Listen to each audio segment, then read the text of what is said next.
Today's cigar is a Rocky Patel Decades Cameroon. Head over to lhcigarco.com to get yours.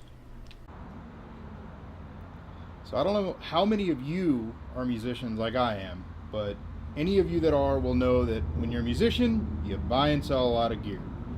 It just goes with the territory. It happens. Buying, selling, trading, all kinds of different shit. So I ran into an interesting kind of scenario, I guess you could say, today. Well, actually last week. But I ended up finally acting on it today. Anyway, everything's going virtual these days. Everything's kind of doing the buy online, authorize online. There's VSTs and VSTIs and all that stuff, and I love it. It's amazing. The flexibility, the sound of it is great. You used to not really be able to mimic a tube amp. Well, now you can, and it works pretty damn well. So, by the way, Nitro Milk Stout. It's good shit. Anyway, these days, yeah, you can mimic a tube amp pretty damn well. You'd never be able to tell in a mix, ever. I stumbled on Positive Grid's Bias recently, up here, and thought it was pretty cool. And especially for the price, I was like, damn, that ain't too damn bad. Well, the bias is awesome, but I like having the effects, chorus and delay, and compression, all that horseshit. So the bias effects package that they have is kind of like a little bit less of the regular grid features, where you can change tubes and all that kind of noise, transformers and everything in the amp, like kind of build your own tube amp. On the effects one, you don't get to do that, but you get effects, hence the name, right? You get chorus and delay and all that good stuff. Sounded like an airplane. Weird sound of motorcycle. But it sounds great. Love it. Tried the demo. It was awesome. It's $200 for the pro, desktop version or whatever. I ponied up the dough. I didn't do it right away. I actually found out about this probably a week and a half, 2 weeks ago, and it dawned on me. We don't live in the same world we did before, where, I bought this bad boy when I was 16 years old. And you can still go on eBay today and get $60 for this, give or take. It's hardware. It's a real thing, so it has value, I guess. I could put it on eBay if I wanted to upgrade, if I wanted to... What is with the crazy ass sound in cars today? Good lord. But if I wanted to upgrade or move on to something different, or change direction with stuff, I could sell it, put that $60, whatever, 50, $100, and put it towards whatever I'm going to get next. I was trying to get an Axe FX, but that shit's expensive as balls, so maybe someday. Well, with this new virtual stuff, yes, it is relatively cheap, but once you buy it, that's it. That's it. And it kind of sucks. It's like, I just paid $200 for the stuff. I rolled it around for a week. I'm like, man, do I really want to do that or not?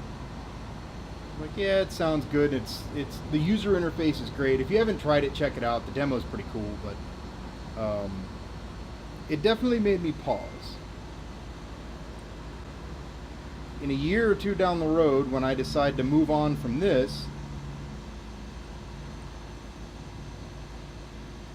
or hell, 6 months or whenever, when I decide to upgrade from this, what am I going to do?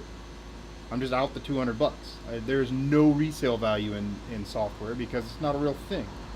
There's no hardware to it, so it's not like buying a Metal Zone back in the day and being like, oh, this is amazing, and then realizing it's not really all that great, and growing up and being like, oh, okay, yeah. selling it on eBay like I did mine, putting that 40 bucks or whatever the hell I got for it towards something, which ended up being the Positive Grid stuff. I sold a whole bunch of music gear and trying to save up for the Axe effects, but again, maybe someday. Ended up buying the camera that this is being filmed on. Bought the Android TV that I did the last video on, or one of the other videos. If I hadn't done that, I would have been pretty damn close, but anyway, whatever. In the future, I won't be able to sell this software to put the money towards anything else. Even if the company decides to like give me a deal on an upgrade or whatever to the next generation of their software or whatever, I'm still kind of stuck in that. Not that that's bad. I mean, it's good software, but it bothers me. I don't really like it. You know, there is no flexibility in it. I'm kind of locked in. So, I don't know. It's gonna be kind of a short video. Just wanted to touch on that a little bit.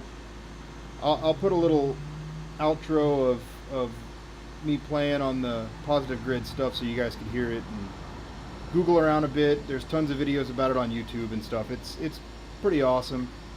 It sounds great, it does, but the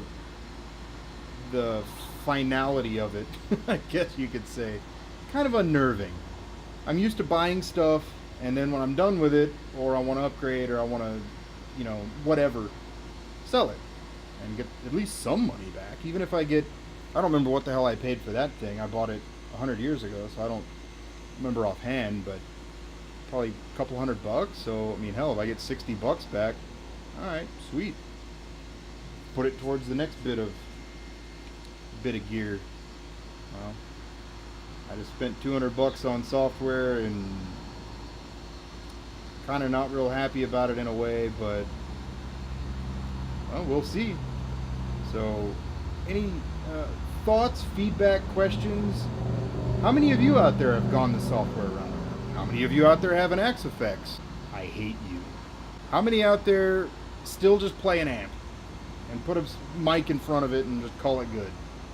Because truth be told, I've been recording music for about 6 years now, and I've never mic'd an amp. I know, sacrilege. But what do you guys do?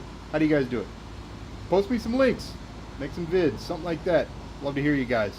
It's always fun to hear from people and see what you guys do. So, what are your thoughts? Love to hear it. Later.